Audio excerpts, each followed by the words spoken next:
Good afternoon, Rotarians and guests. Hope everybody had a hot weekend. Welcome to the Rotary Club of Toledo's virtual meeting, which will be our last virtual meeting in the foreseeable future. Today's presentation is Sheila Eason, CEO of Elevate People Solutions, LLC, becoming a person of influence. But first, I'll invite Jason Kuzma and for the reflection, and Kathy Salking to lead us as we stand for the Pledge of Allegiance. Thank you, President Alex. When I saw who our guest speaker was today, it really got me thinking about leadership and how so many of us leaders here have been through quite a bit the last year. And plenty of times in the last year, we've had moments where we felt outside of our comfort zones, and it reminds me of some of the writing of Brene Brown has done on vulnerability and leadership. We think about vulnerability as a sort of weakness, but Brown encourages us to embrace that uncertainty, that risk, that emotional exposure in times of courage. And these can be huge events that we've been dealing with over the last year. It can be small events where we're just asking someone for forgiveness or sharing our feelings with someone, which led me to this reflection, this quote from Brene Brown's book, Daring Greatly. How the courage to be vulnerable transforms the way we live, love, parent, and lead. And in that, she says, what we most fail to understand is that vulnerability is also the cradle of the emotions and experiences we crave. Vulnerability is the birthplace of love, belonging, joy, courage, empathy, and creativity. It is the source of hope, empathy, accountability, and authenticity. If we want greater clarity in our purpose, or deeper and more meaningful spiritual lives, vulnerability is the path. Thank you.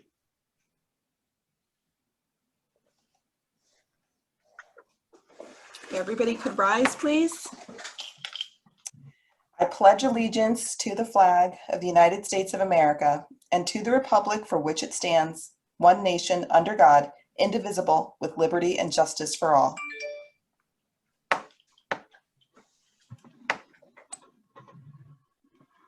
Thank you, Jason, and thank you, Kathy. I'd also like to thank Toledo Metal Spinning as May's weekly meeting sponsor. Thank you, past president, Eric Fankhauser.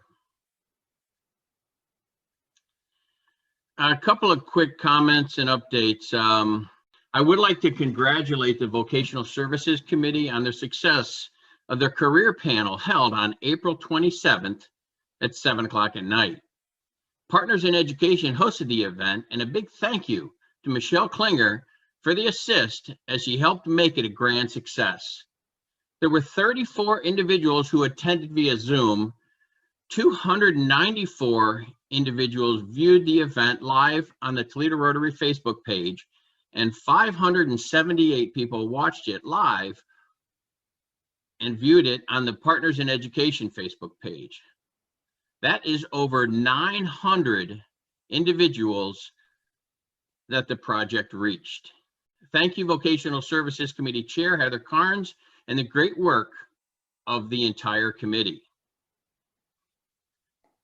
Our first meeting, and this was discussed earlier, our first meeting live is June 7th, so don't forget to RSVP for the meeting.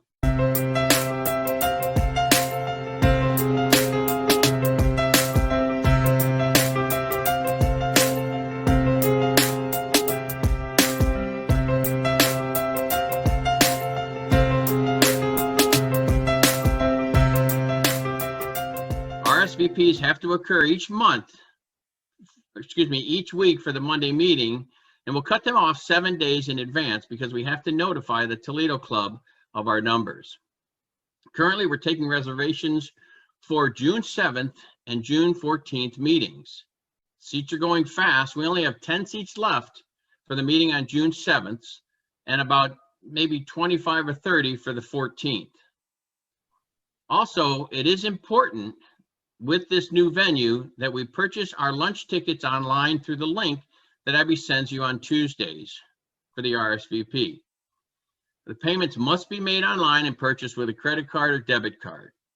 To my understanding, you cannot bill the lunch to your Toledo Club account. So please purchase the lunch tickets online As I mentioned, the link will be in the spoke and the Monday reminder. If you have any questions, please reach out to the Rotary Club office, and please bear with us as we enter another exciting phase for Toledo Rotary at our new home post-COVID and back to in-person meetings. One final note on the reservation: when you do purchase your ticket, you do not have a pick up the ticket option. That's been very confusing to some individuals, but there is a ticket reserved for you. And now let's get into our program, and I'll ask Rotarian Candace Harrison to introduce today's speaker. Thank you, President Alex. And at this time, I would like to introduce Sheila Eason, the founder and CEO of Elevate People Solutions, LLC, a leadership, personal, and professional development consultancy. She provides workshops and training in the areas of leadership and personal development and diversity and inclusion.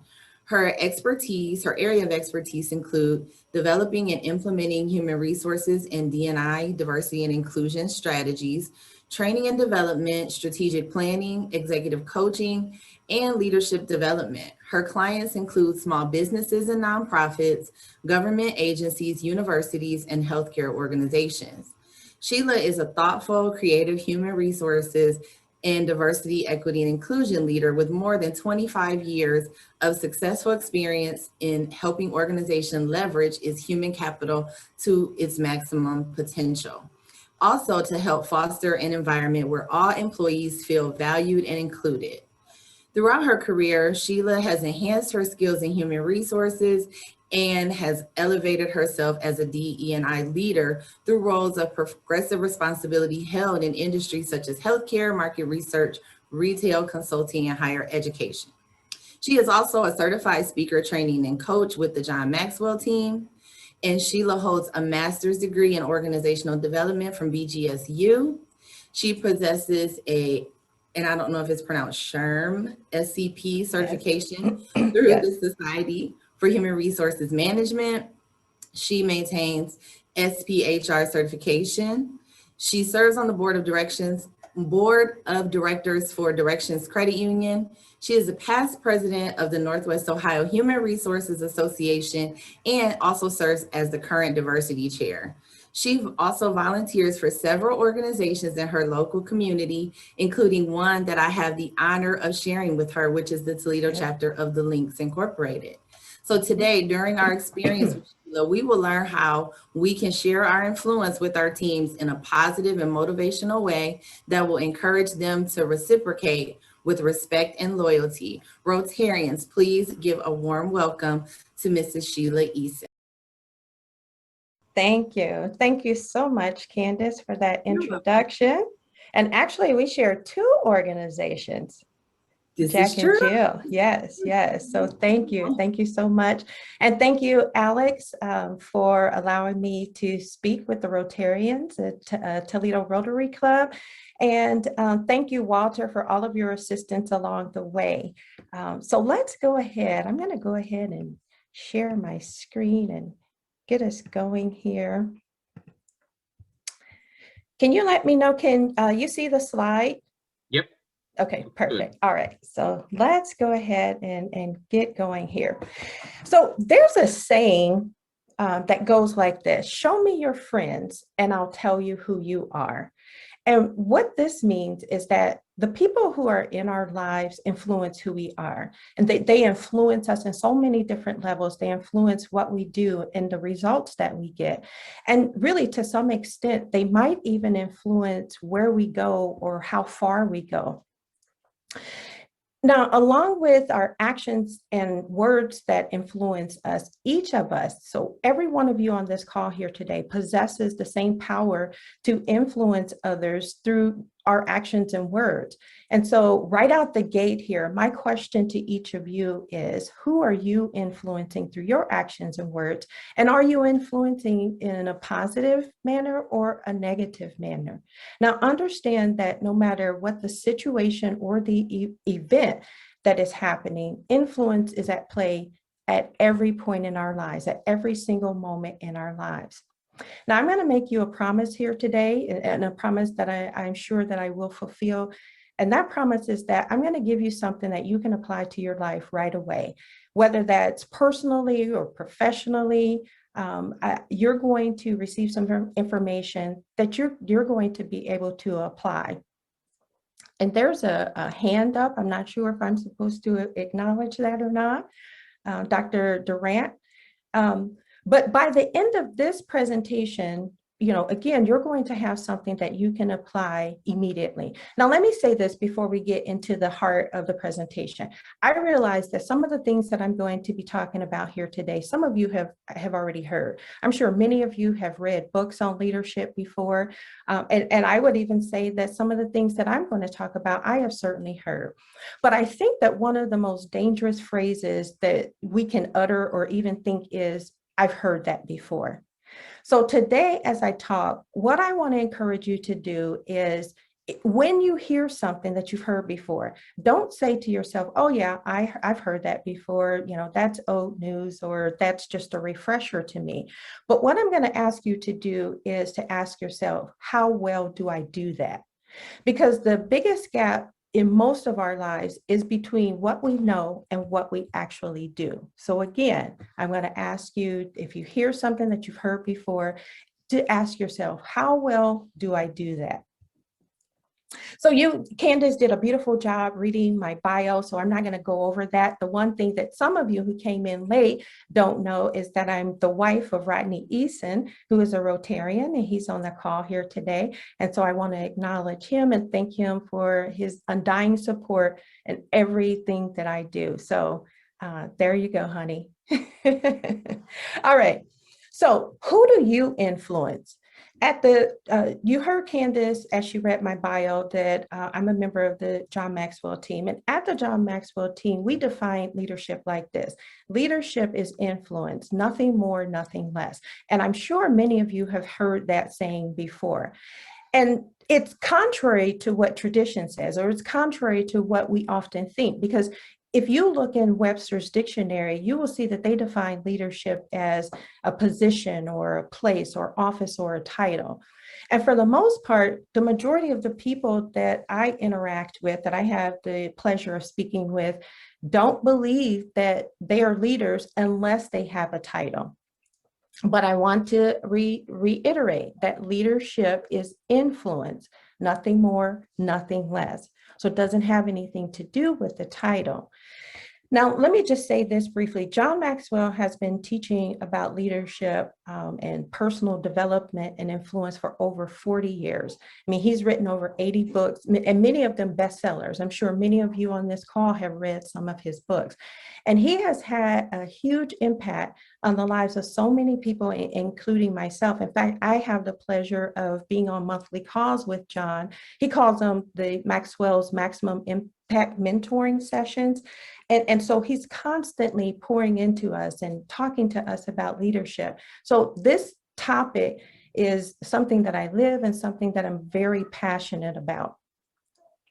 So what I want you to do right now is I want you to think about the person who has had the greatest influence on your life, the person who has helped you to achieve your goals, your objectives, the person who has helped you go further or helped you get there fastest. And so when you have that person in mind, I want you to give me a thumbs up or a yes in the chat. And I even want you to list who that person is. And so right now in the chat, was it your mother or father or grandfather? Was it a teacher or a pastor, or, someone of that nature, a friend? And I see some comments coming in now. Someone says, my hubby, my grandmother, father, parents, grandmother. Yes, it's all coming in. My wife. And Brett, your wife, I'm sure, Brent, your wife would be glad to hear that. Jack says dad and pastor. And this is not surprising to me at all, because oftentimes when I speak to people, it's very rare that people will say that it's my boss, or it's, the president of my company, or something of that nature. More than often, people will say it's someone such as my wife or, my father or my pastor and so on and so forth. And the reason why is because, again, it has nothing to do with title. It's leadership is influence, nothing more, nothing less. So if you don't hear anything else I say, I want to really remove the thought that it has anything to do with title.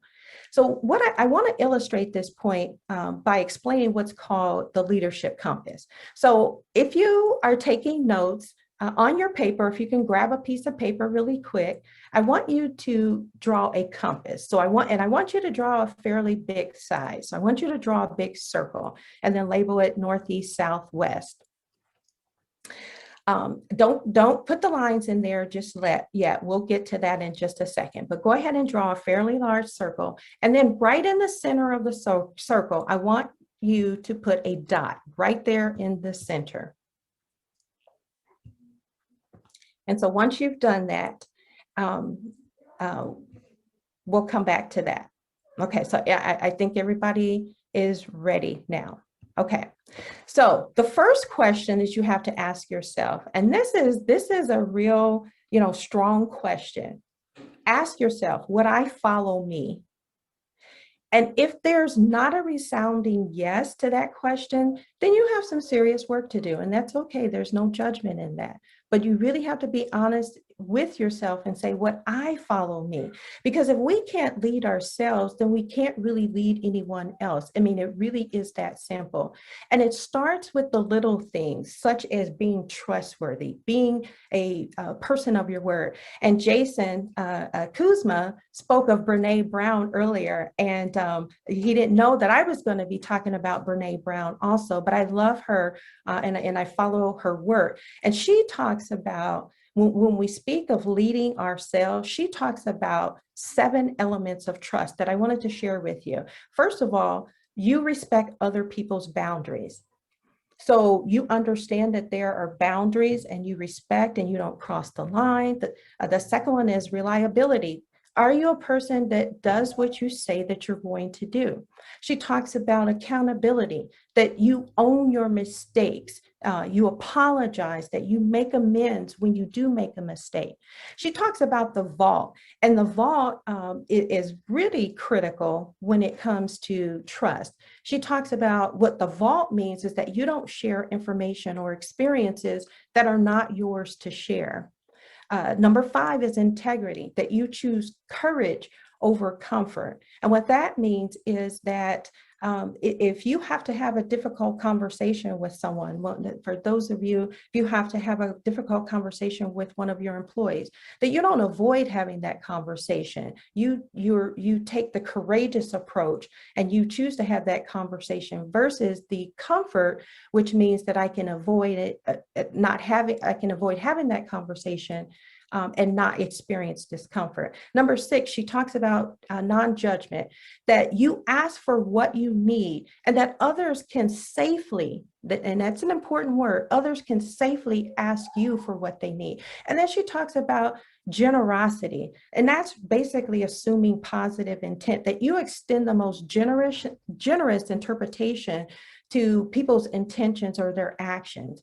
And so you see, it's about self-leadership, and that's where we have to start first. And that dot that I told you, I asked you to put there, that's self-leadership. So it starts right there. Now, with your compass, I want you to draw a line down from that dot south. So you're going to draw the line south. That's what we call positional leadership. Now, understand that this is the lowest level of leadership. And you might be asking, well, why? The reason is because at this level, people follow you because they have to, not because they want to. And so that's why that's the lowest level of leadership. I wish I had more time to go into more detail, but I'm going to keep moving. Now, I want you on your compass, I want you to draw the line starting from the east to the west. So draw it all the way across. And what that is, that's called peer leadership. Now, this is a higher level of leadership. It's not the highest, but it is a higher level of leadership, because on this level, people follow you because they want to, not because they have to.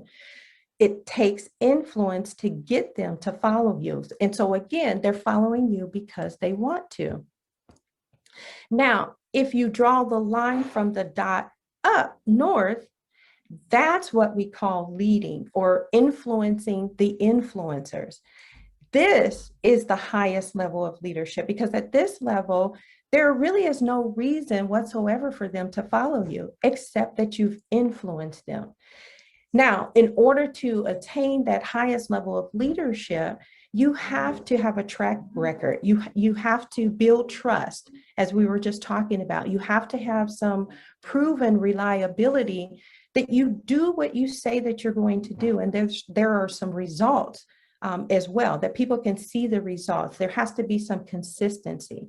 And so when you begin to influence the influencers, now you begin to make a difference. So here's what I want you to understand about the compass.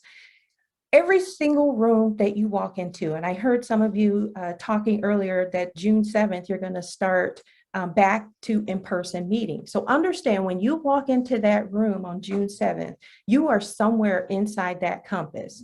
You are either influencing the influencers, your people are following you out of obligation, or they're following you because they want to. And it all starts with you. And again, I want to just reiterate that influence is not about position, and leadership is not about position. It's about people. And as I said, and I'm sure that you know this to be true, that most people think about leadership as a title. And they think that when I get to the top, I'll be able to influence others, or when I get that position, I'll learn how to lead. But the truth is that when you get to the top and you get that position, it's too late to learn how to lead. It's too late to learn how to influence others so that they follow you. So we've got to do that self-work ahead of time. You have a platform. Every one of us on this call have a platform, even if you don't think that you do. And you have people that look to you in certain situations. Many of you can relate to this on your job. You know, people come to you. If there's a problem, they come to you. They're looking for you to provide them with some leadership. They follow your voice. They follow the words that you speak. And so we have that ability to shape what people think. We have the ability to not only shape what they think, but how they feel. And so we all have that platform, and people give us permission to speak into their lives. So every one of us influence people more than what we realize. So I want to give you a better understanding of how to influence, because how you influence determines how far you go in your leadership. It determines how many people you have the ability to lead or influence, and it determines really how long you'll actually lead. So I'm going to talk about just one of the ways. You see those listed here on the screen, methods of influence. I'm going to spend just a couple minutes focusing in on one of the ways. There are many more that I could talk about. Now, as you see on the screen here, from worst to least, we have force and intimidation and manipulation and positional and exchange. And as you can see, some are good and some are, I guess what I would say is you don't want to stoop that low, right? So let me talk specifically about one of the ways that I've seen most common. I've been in the human resources field for over 25 years. And as you heard Candace read my bio, I've worked in a lot of different industries, and I've worked with, a lot of different leaders within companies and in advising companies. And the most common way that I see inside the workplace that leaders attempt to influence is through intimidation. And this is the my way or highway philosophy of leadership. Now, this may have worked many years ago. I don't really know. I can never say that it was an effective way of leading, but people led that way. But I can certainly tell you today that it is an ineffective way to lead. And the reason why is because we live in a culture where that's not going to go over very well. If you think about some of your staff, or those of you who are still in the workforce, some of your staff, think about your millennials or your staff who are just now entering the workforce. They're not going to tolerate that it's my way or the highway style of leadership, right? Because if you say to them, well, it's my way or the highway, a lot of them are going to say, thank you for that, I'll take the highway, right? Because they know that they can go somewhere else where they're more valued.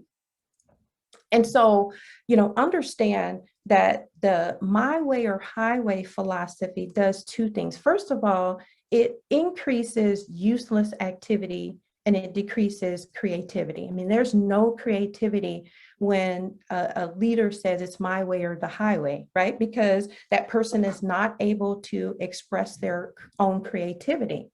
And that looks a little bit like this, I come into you, I have this wonderful idea that I believe is going to add value to the organization. And so I come to you and I bring this idea and you say, nope, we don't do it that way here. We've always done it this way. And anyone who knows me, that is one of one of my pet peeves is to hear someone say, we do it this way because we've always done it that way, right? We understand that there could be a better way. And so the leader says, nope, we don't do that here. So I go back, I come up with another idea, I modify my idea and I come back and I say, okay, well, here's a new idea. And the leader then says, nope, it's my way or the highway. So understand that when a leader takes that approach and a leader, does not allow their team members to express that creativity, what happens? I want you all to type in the chat. What do you think happens when a leader says to a team member, and they may not use those words. Oftentimes, they're not going to say it's my way or the highway, but their actions and their behaviors communicate that. So what do you think happens? Let me see you in the chat. What do you think happens? They shut down, Candace says. Yes. What else? And Candace, you are absolutely right. They give up. It demeans and alienates. Absolutely. People feel disempowered. Yeah, staff lose interest. Absolutely. The person leaves the company. Absolutely. If they feel like their ideas and their creativity is not valued, they lose interest. Absolutely. Yes, they shut down. They disengage. Creative types leave. Kurt, you are absolutely right. Those creative types are saying, I'm out of here because this is not the environment where I can thrive and survive. And so, let me go find a place that is more suitable for my skill set or more suitable for me to be able to express that creativity. Ultimately, intimidation, which is what we're talking about, leads to disengagement. People are disengaged or become disengaged because of the my way or highway mentality. So if you want more out of your people, and if you want to engage your people, how you lead is important. You have to lead in a manner in which they feel valued, in which they feel that their creativity is valued, in which they feel that they can express that without repercussion or without, being told, nope, we don't do it that way here. One thing to remember is why you do something will ultimately determine what level of influence you have with others. It's all about the why. So why do you want to influence? What is it why is it that is important to you? What are you getting out of the ability? And I say the ability or the pleasure of being able to influence others. Our motives are important. Right motives are important. Right motives are really crucial to people because leadership functions on the basis of trust. And I mentioned that earlier when I talked about Brené Brown's 7 levels of trust. Because without trust, influence is nothing more than coercion and manipulation. And I'll talk more about that in just a second. I'm sure that many of you are familiar with Stephen M. Covey, and his dad as well. But in his best-selling book, The Speed of Trust, Stephen M. Covey says trust is the very basis of the new global economy. And he goes on to say that trust and the speed at which it is established with clients and employees is the essential ingredient for any high-performance, successful organization. So from, business leaders or public figures to, everyday people like you and I, in whatever the arena is, trust affects our every transaction, our every interaction, the relationships that we have, from the most personal with our spouse and our children, to the broadest and the most indirect interaction with people that we just meet in the grocery store, who we, come in contact with, as we're out, out and about on a daily basis. Now, what do you think, undermines the ability of a leader to influence others? What do you think is the most significant thing that undermines the ability of a leader to influence others? Let me see you in the chat. What do you think that is? What is that thing that undermines the ability of leaders most to be able to influence? What do you think that is?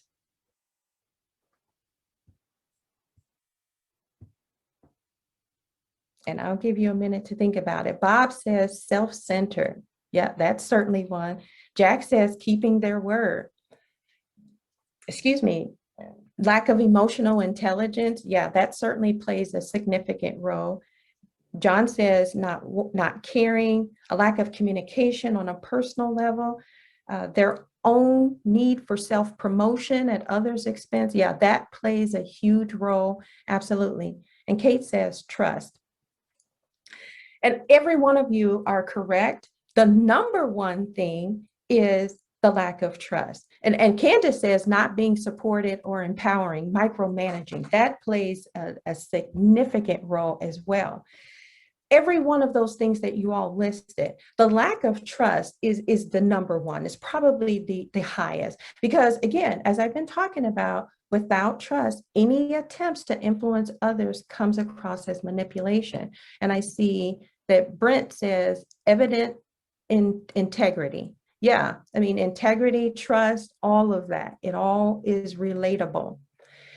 And we all know that there are too many people who want to be leaders only for the perks, only for the title, but they don't want to pay the price of leadership, right? They don't want to grow themselves. They don't want to influence others. And we see this all around us. We see it in business, we see it in politics, we see it in almost every institution. And I would even dare say in the church, we see it. And I'm a church girl.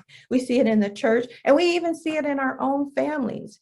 Ultimately, people will be more likely to follow a leader and be loyal to that leader if they can demonstrate the answers to these questions, the right answers to these questions, these questions that you see on the screen here. What people want to know is, do you care about me? Do you care enough about me to ask about me, to be concerned about me? Do you care enough about me on a personal level? And do you care enough about me on a professional level? And how do you demonstrate that care? That's a question that each one of us have to answer for ourselves. Can you help me? So how can you help the people who you are influencing? Is it that you're helping them to advance their career? Is it that you're helping them to achieve some goal that they've set for themselves? And then the last question, can I trust you? Again, it goes back to that trust. Do you care about me? Can you help me? And can I trust you?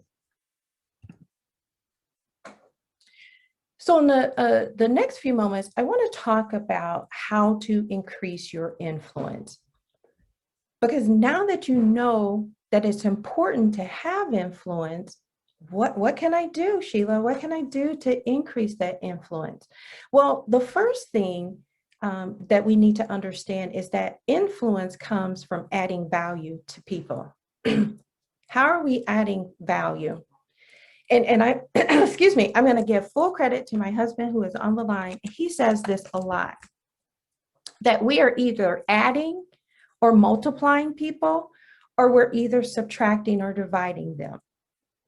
I'm going to say that again. We're either adding or multiplying to people, or we're subtracting or dividing. And so what are some examples of what I mean by adding value? Well, are we helping them in some way, again, to achieve their goals, or maybe they have a dream? How are we helping them? It could be lifting them up and helping them see themselves in a more positive light. It could be, helping them with a family situation, or many different ways of adding value to people. So we have to ask ourselves, am I adding value to others? Another thing that we can do is to continue to grow ourselves. When we add value to ourselves, we become more valuable to others. And I like to think of it like this, think of a vessel, an empty vessel. When you pour out of that vessel, nothing comes out of an empty vessel, right? So think about that as it relates to ourselves. You can't pour out of an empty vessel. So as it relates to, growing ourselves, we have to be constantly growing, constantly reading, constantly, listening to, podcasts and different things like that, growing ourselves.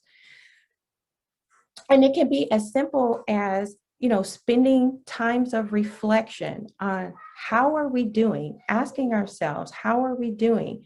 It's taking time each and every day to pause and think about how to get better at what you do. And I know we're all busy and we're all moving at the speed of light, but it's important that we take that time of reflection. And I'm going to share a strategy with you in just a second on how you can take that time to reflect. And then the last thing that I'll share with you in terms of how to increase your influence, and there are many, many ways, but I know my time was limited, and so I just selected 3. But the last way I'm going to talk about here today in terms of how you can increase your influence is by reproducing other influencers. Reproducing leaders raises your influence to a new level.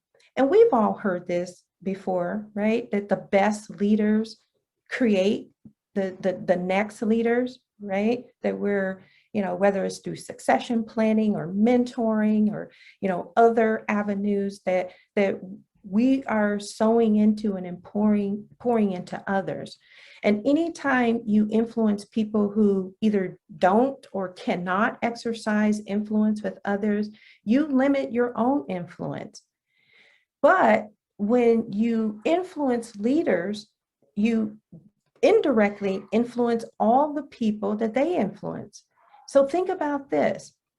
If I influence 2 people, and then they then influence 2 people, and then those individuals influence 2 more people or more people, it just multiplies. That's called the multiplication effect. And so again, it's about reproducing other influencers. It's about sharing our knowledge and our experience with others so that they can grow. Because again, our objective should not be just to, grow and be a fantastic leader ourselves, but our goal really should be to grow other leaders as well.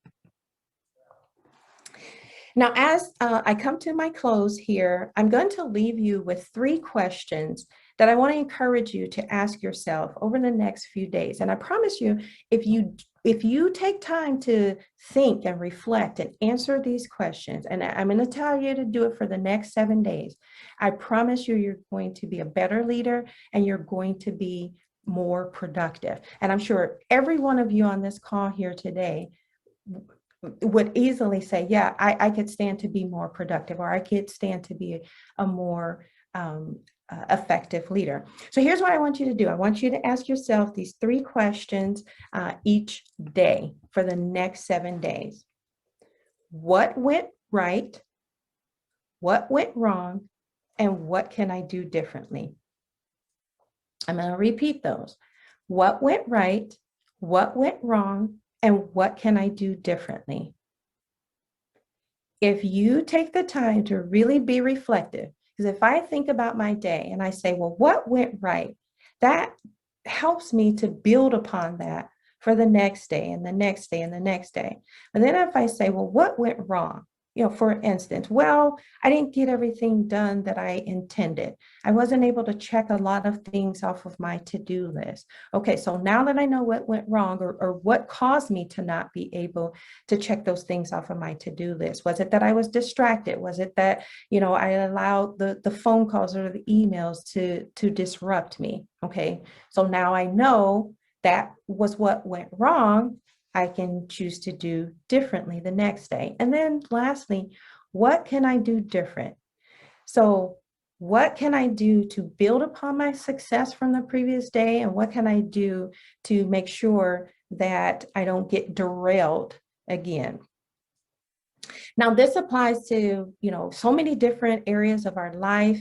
And this is really serious because I know that every one of you want to stop dealing with the same problems over and over again every day. And so if you do take that time to reflect, that'll go a long way for you. That'll help you to be more productive.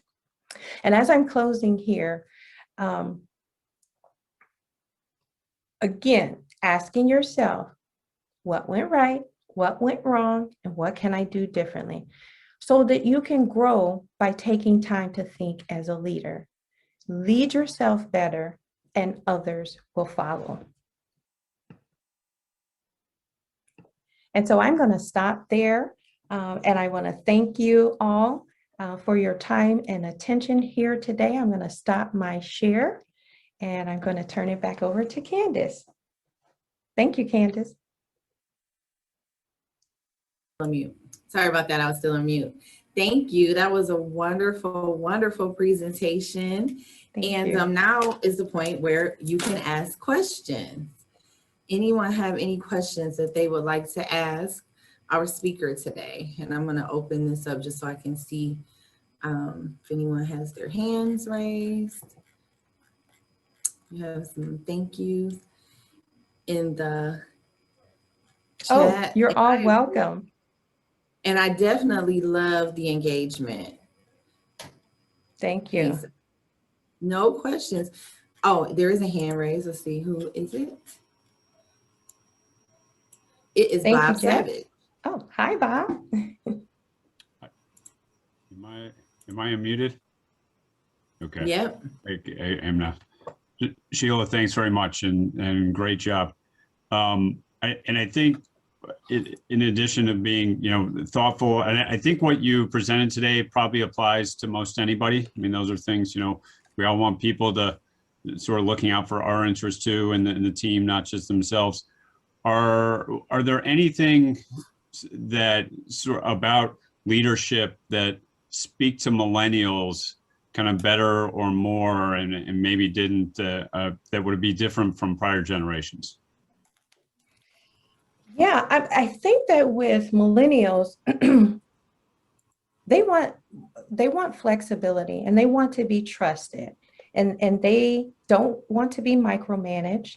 They want to, okay, if you give them an assignment, you have to trust them to get it done. And if they prove you wrong, certainly that is an opportunity to intervene and course correct, but they are looking more for that flexibility, that trust. They are the creatives, and they want to express that creativity. And I would say that's not just for the millennials. I would say a number of the Gen Xers want that as well. They want to be able to express that creativity. So I would say, understand what their needs are, And that comes through having regular conversations with them, engaging with them, getting a better sense of what it is that they need from you. That's a really great question for leaders to ask is, what do you need from me? And how can I be a better leader for you? And they will tell you, this is what I need from you. I need for you, I'd love for you to give me more projects so that, I can express my creativity, or I'd love for you,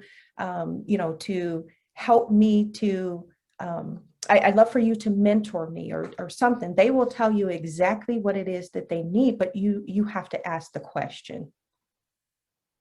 Makes sense. Thank you. You're welcome.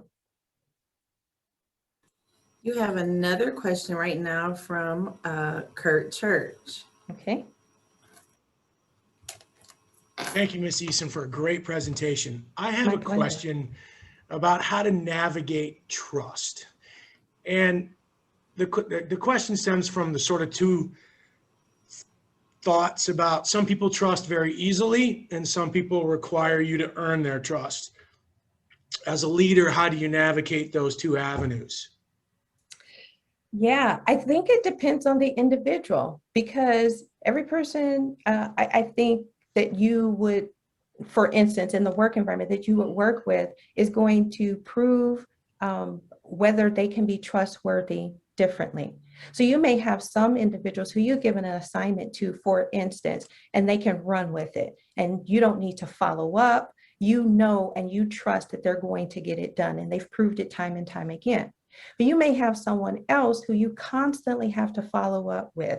You have to say, well, where are you on this project? Or can you give me an update? And so I think that you deal differently with those individuals. And so that's a work setting example.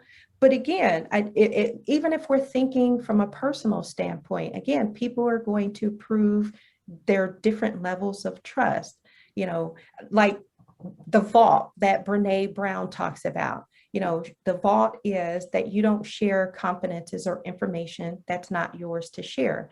So a person that if someone shares a confidence with me and then I violate their confidentiality, then they know they can't trust me. And so that vault, I've damaged the vault. So I don't know if that answered your question or if I can be a little bit more specific. No, I think that gets to the basics of it. Yeah, I guess I was trying to come at it at, the different characteristics the leader has to use to encourage the two different levels for other people. I mean, Yes. If you have a certain, for me, I trust very easily until you prove me wrong. Yes. But that doesn't necessarily lend itself to someone who is, you have to earn my trust before I'll trust you. So how to navigate those two when they butt up against each other. If that's more clarification to my question. Yeah. I'm sure you've heard this before, but some people say trust but verify. Mm-hmm. And so, sure, Ronald Reagan. Yeah, absolutely. Now, some leaders say, I'm going to give you my trust, and until you prove me wrong, I'm going to trust you. And I think that that's a great approach.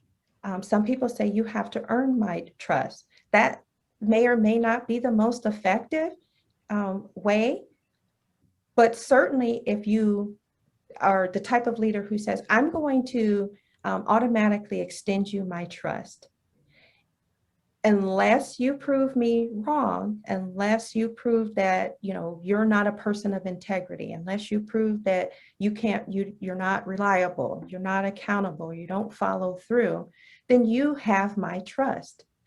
But I know that there are some leaders who take the approach that, you have to earn my trust. And I can't say that either is right or wrong. Okay, thank you. You're welcome. Thank you, Kurt. Okay, the next person we have is Gary Murphy and then Kelly Train. I'm sorry.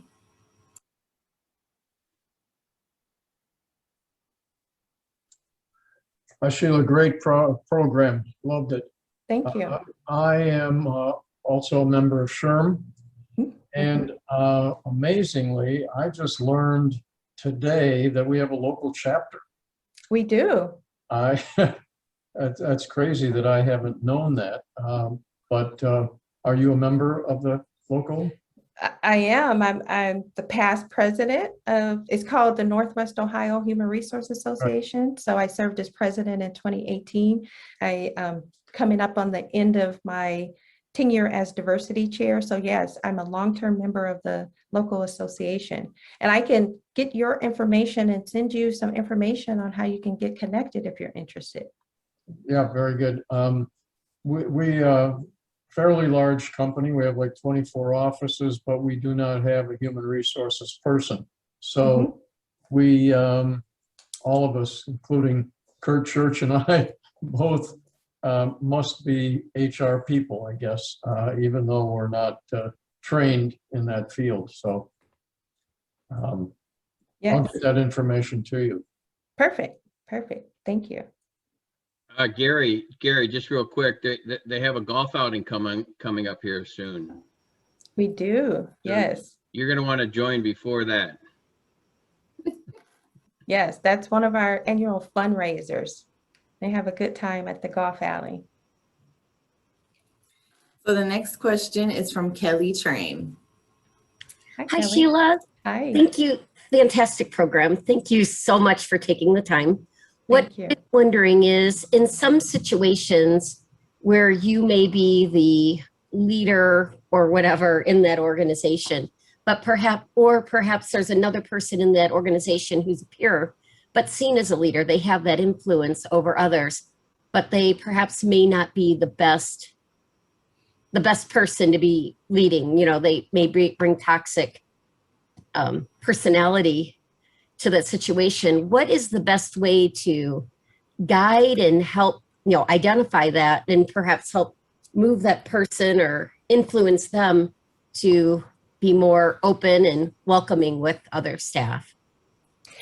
Yeah, I think the best way is through coaching. Well, first of all, starting with having an honest conversation with that individual, because again, they have influence. Now, how are they influencing? If they have an abrasive style, if they are toxic. So you can let them know that, we've identified you as a potential for a potential leadership position. Let me say that.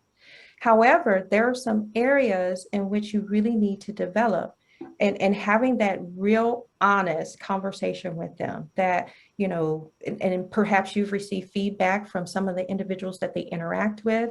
We've received some feedback that you have an abrasive style, that, whatever it is, you said that they are toxic or they cause drama.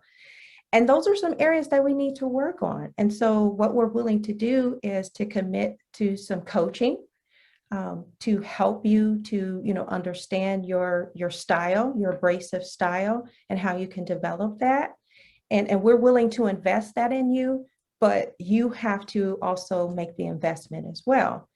And then see where that goes. If they're all on board and they're making the necessary adjustments, then I would say continue, investing. But if not, then they can be a great individual contributor, but just not a person in a leadership role.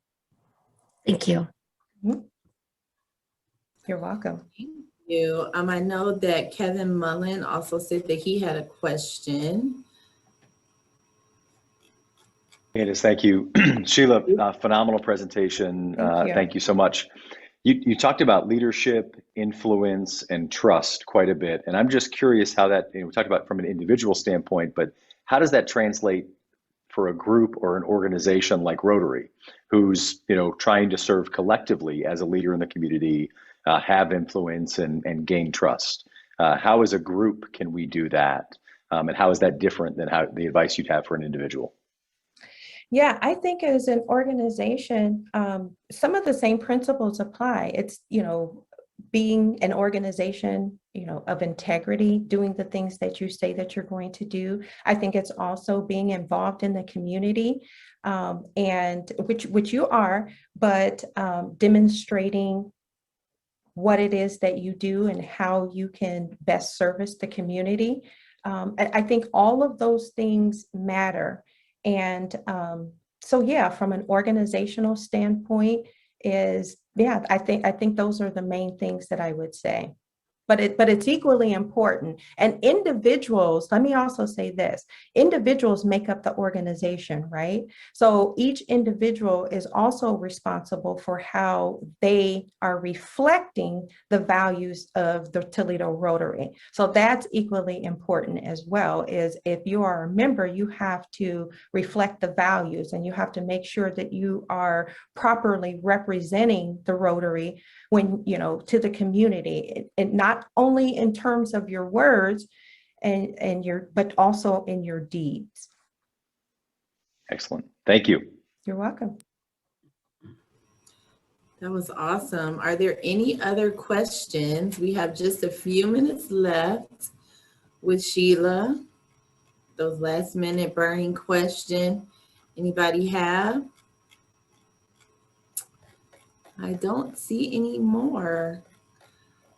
So I think that may be it. I don't know if President Du would like to add some final words. Yep, I think this is when Kevin throws it back to me.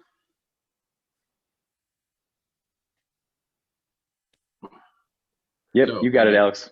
All right, thanks. Sheila, thank you so much for joining us today and for a very thought-provoking and informative presentation. My pleasure.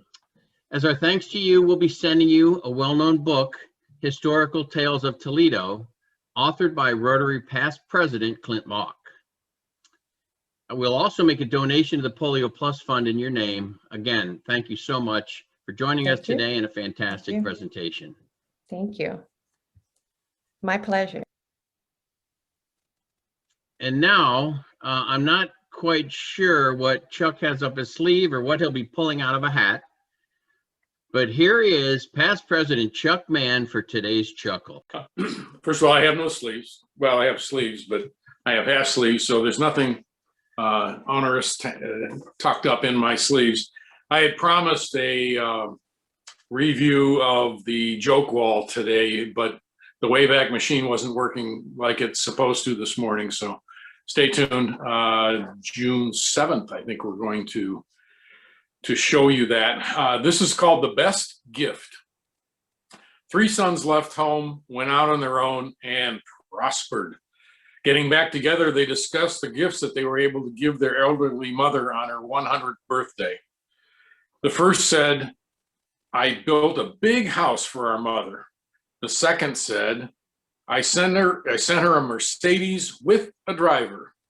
The third smiled and said, "I've got you both beat. You remember how Mom enjoyed reading the Bible? And you know she can't see very well. So I sent her a remarkable parrot that recites the entire Bible. It took elders of the church 12 years to teach him. He is one of a kind. Mama just has to name the chapter and verse, and the parrot recites it." Soon thereafter, Mom sent out letters of thanks. "Milton," she wrote one son, "the house you built is so huge, I live in only one room, but I have to clean the whole house." "Gerald," she wrote to the other, "I'm too old to travel. I stay most of the time at home, so I rarely use the Mercedes, and the driver is quite rude." "Dearest Donald," she wrote to her third son, you have the good sense to know what your mother likes. The chicken was delicious. President Alex. Oh boy. Yeah, that may take a couple of seconds, but good. On the way home. Okay, next week, Monday, May 31st, no meeting. Monday, June 7th, our first in-person meeting with a Zoom option at the Toledo Club with Toledo historian Ted Long. Great way to start live meetings. Have a great week, everybody, and a fantastic Memorial Day weekend holiday. We are adjourned.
Innovative Rotarians throughout the world are the ones who create the amazing array of projects and programs of the Rotary Foundation.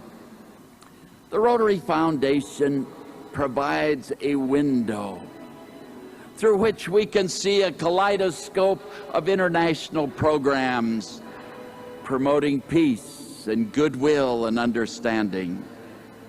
And it's through this window the Rotarians can see unusual opportunities for international service. Rotarians will always have the satisfaction of knowing that we are reaching out and touching the lives of people whose only hope is that there is someone who cares enough to help. Let's keep the window open and let the fresh breezes of goodwill and understanding and concern for others and peace in the world invigorate our lives.